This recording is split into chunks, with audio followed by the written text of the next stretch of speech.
If Wolverhampton Wanderers bear comparison to a finely tuned sports car racing towards the finish, it is worth remembering. It was not necessarily that way off the grid. For all the undeniable talent signed last summer, there were initial questions over squad harmony. Team bonding sessions helped find answers. We went go-karting, Captain Conor Coady tells Sportsmill. I was rubbish. Danny Bat was quite quick. The foreign boys were driving like Miss Daisy, not used to the English roads. It is fair to say the new recruits acclimatized rapidly on the pitch. At least 11 players came in, a similar number went out, but Nuno Espirito Santo arrived to shape a team as if it had been together for years. Not only were results excellent from the off, performances were special too, and automatic promotion is now very much in view after last Friday's victory at Cardiff. Nuno's celebrations that evening infuriated Neil Warnock, who responded as diplomatically as you might expect. But it was an example of the way matches consume the 44-year-old on the touchline. So wrought are his experiences, he has become known for needing at least one cigarette after every final whistle to relieve the tension. He is intense, but his man management is great, says Coady. He will always ask you how you're doing. Are you recovering properly? He carries an aura about him, and the boys respect him incredibly for how he composes himself on the training pitches. During games he kicks every ball, heads every ball.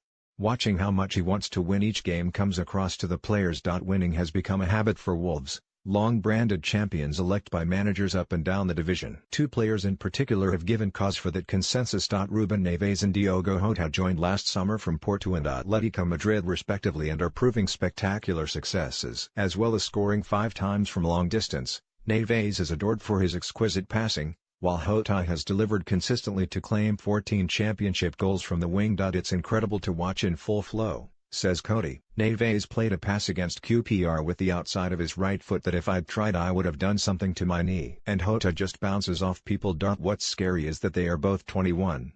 Neves was the youngest captain in Champions League history. They are playing well beyond their years. You want to watch them in the Premier League.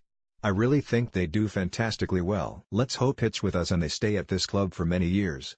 The recruitment policy influenced by Jorge Mendes, agent to Cristiano Ronaldo and Jose Mourinho and advisor to Wolves chairman Jeff Shee, has attracted major attention, but it is paying off, with Ivan Cavaleiro, Helder Costa, and Willy Bolly also making crucial impact. As the glamour names kept coming last summer, it would have been easy for Coady to fear his time at Molineux X was up after 2 years. Instead he proved his worth to Nuno during pre-season and readily accepted a switch from midfielder to central defender in a back 3 system, last week being named in the Championship Team of the Year. The manager came in implementing the 3-4-3, 3-5-2 system, so he was changing the bodies around to find out what his best solutions were, Coady says. Luckily I was put in there and liked it. I listened to what he wanted. If that was where he saw me, fantastic. You wanted to get on the roller coaster with the club. Coady so impressed that he was rewarded with a new 4-year contract in September, and he has continued to lead from the back, both vocally and technically. For passing accuracy he ranks 3rd in the championship at 89.1%, all the more notable given his difficult role in spreading play quickly crossfield. Playing that position is a lot about organizing and talking. You can see the whole picture, he says. We work a lot on our shape, then when I am on the ball I try to use it correctly. It feels important that Wolves retain an English core, and when Coady lists Coronation Street Steve McDonald as an ideal dinner guest and karaoke classic Sweet Caroline as his favorite song on the drive into training, you sense the foreign contingent have a good source for understanding their new home. Now 25, teetotal Coady joined Liverpool at the age of 6.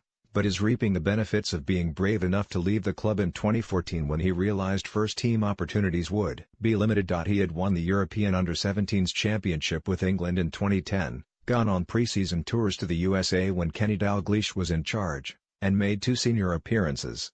But he knew he faced a battle to dislodge the likes of Philippe Coutinho and Jordan Henderson in Brendan Rodgers' team. I wouldn't say it was tough to leave because I just wanted to play football, he says. If you're happy being at a big club but playing reserve team football, I never really understand that. I had been on loan at Sheffield United, played 50 games including an FA Cup semi-final at Wembley, and I didn't want to go back and just sit around. I spoke to Brendan Rodgers and he helped me massively. Training with Steven Gerrard and Jamie Carragher provided stimulus too. There was no single day where they took it easy, so as a young lad you can only think, they are playing at the highest level, that's what I need to be like to get anywhere near that. Even now I look back at videos and see how Jamie Carragher read the game. A Liverpool fan, Coady still visits Anfield occasionally, this season witnessing the Champions League win over Hoffenheim, but mainly watches on television. I have two boys now, so the missus will go mad if I say I'm going to Liverpool, he says. Freddie is nearly 1 and Henry is 3 in August. There is nothing better. The pair of them take my mind off football when I go home. At work, the checkered flag awaits.